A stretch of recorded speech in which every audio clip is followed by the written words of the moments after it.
Every year here in the U.S., cooking is responsible for more than 158,000 home fires and nearly $1 billion in damages. Today, some Green Bay veterans received a new safety device installed in their kitchens. Turns their electrical coil stove into a fire-safe appliance.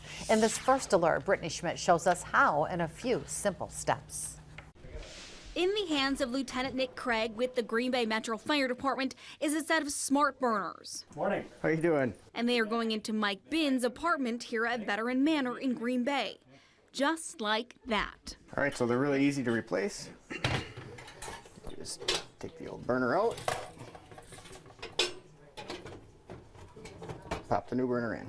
Not only does it give the stove a new look, It makes the stove look brand new. it also makes it safer. Here's how.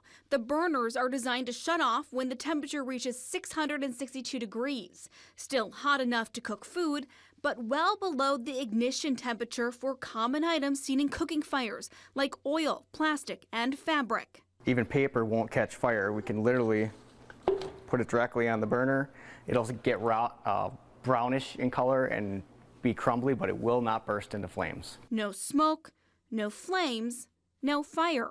If I move this, it turns brown a little bit, but it does not catch fire.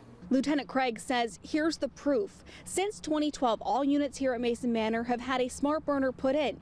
Since 2012, they haven't had a kitchen fire. Prior to that, we were averaging 2 or 3 cooking incidences in that specific building every year. It's very nice having those because it gives the tenants, confidence to cook without having to worry that, things are going to catch on fire. From a manager standpoint, maintenance standpoint, gives us a peace of mind. Thanks to the fire department's benevolent association, these SmartBurners are going into 8 units Thursday.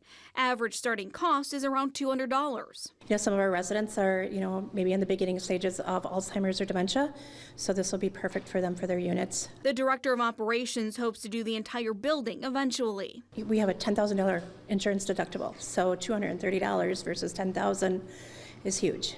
It's huge. The National Fire Protection Association reports 53% of cooking fires start on the stovetop. Lieutenant Craig says this device makes it nearly impossible to have a cooking fire on the stove. When do you plan to use it?